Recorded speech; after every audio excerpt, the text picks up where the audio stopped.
Coach's Corner. I'm here with Coach Mike Green of the Kansas City Keys AAU team. How are you doing today? Doing great. All right, tell us a little bit about your coaching career. How long have you been coaching, and how long have you been with the Kansas City Keys?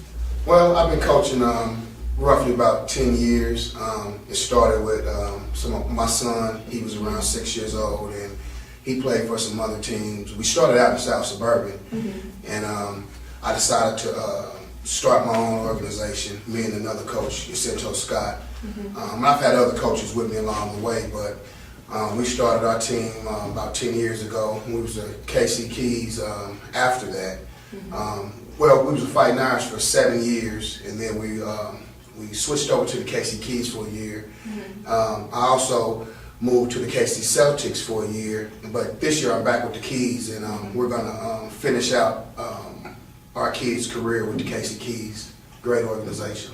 Okay. Back And with is your son what prompted you to start coaching, or have you been interested in it before? I wanted to be a coach. That's a great question. I wanted to be a coach pretty much all my life, but when my son got of age and he wanted to play sports, it gave me the enthusiasm to want to get out there and get it started.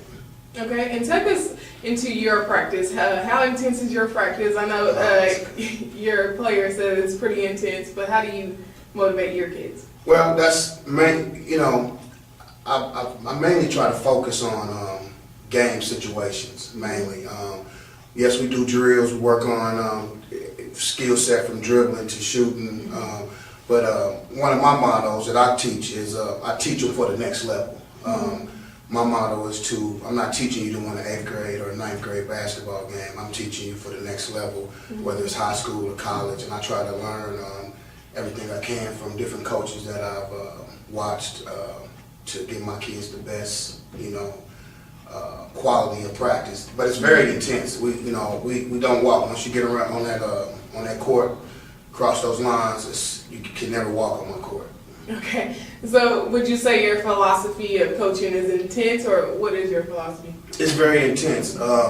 It's more motivation, but you have to have X's and O's. You have to be a smart player, but I try to motivate my guys more than anything.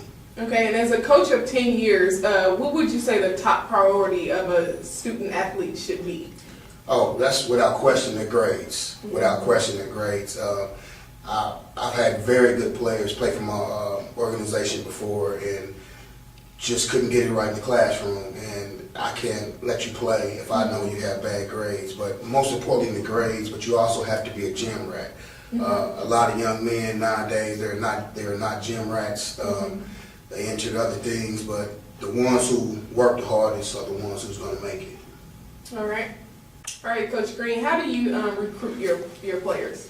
Well, I really don't recruit much. A lot of my players have been with me. The core of my team has been with me since the first, second grade, and I usually get new kids, 1 or 2 kids every year. But usually it's word of mouth.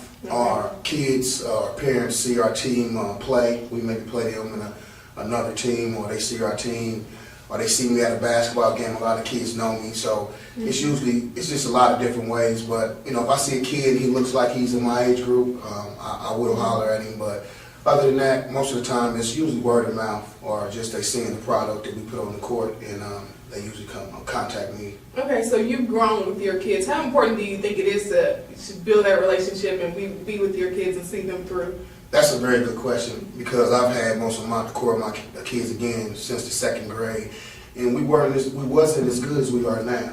And they have really developed, and they've most of my kids, out of the core of kids that's played with me over 5 years, they're sophomores and freshmen. And 8 of the kids I started with, 8 of them are playing varsity. Most of them start varsity, and so the development process has been great. Being with them that long, I think helped. Me as a coach and them as players, we've taken steps, and it's starting to pay off. Okay, so on your team right now, who is it that you think that have potential to go big and things like that? Well, I really have a really good team, but But some players that stick out in front of my mind, I have Brian Starr. He's a sophomore, starting point guard at Fort Osage. I have Jarrell Canty. He's a sophomore point guard starting at Center High School. I have Justin Dixon. He's another sophomore. All my kids are sophomores. He starts varsity at Lincoln. I have Lewis Wilkins, another varsity starter at Belton High School. And we played in Jerry Mullins camp in St. Louis last year. And all those players I named, I have another one that plays for me, Rashid, I forgot Rashid's name, Ewan. He plays at Hogan Prep. All those players that I named, they ranked high, got 4 stars, 3 and 4 stars in the Jerry Mullins tournament.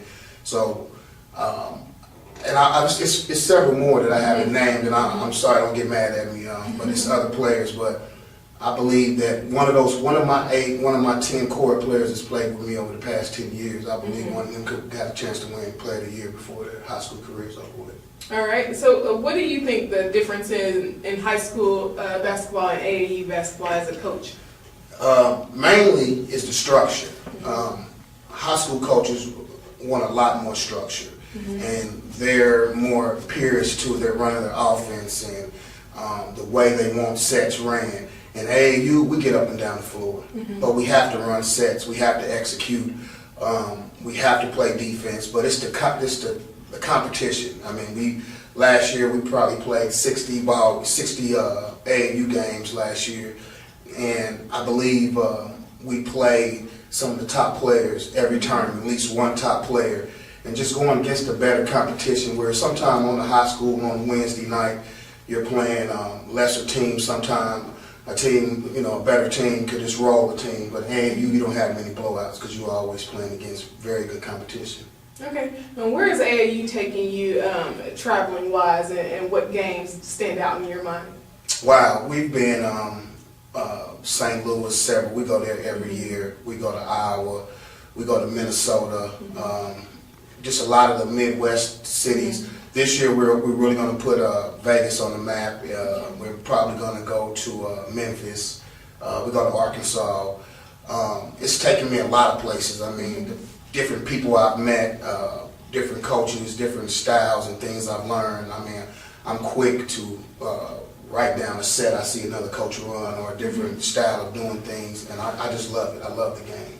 Okay, and would you consider yourself a student of the game? I know you say you write down other coaches, things like that, but would you consider yourself a student of the game? Yes, I am very much a student of the game. Every year I try to add something to my practice, something to my coaching repertoire to make me a better coach and also make my kids better players. And every year I'm looking for something, an edge to get better.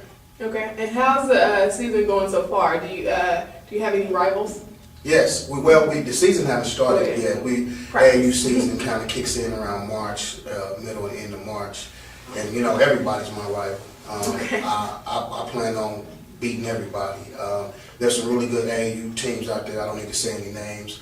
The only one that matters is the Casey Keys, but they know who they are, and we play them hard every time. Sometimes we win, sometimes we lose, but I know that my players and my organization is always top notch. When we travel, we're well respected, well received, and I think we do a good job. All right, it was a pleasure talking with you today. This concludes this segment of Coach's Corner. Just remember, the victory we call success goes to the best prepared.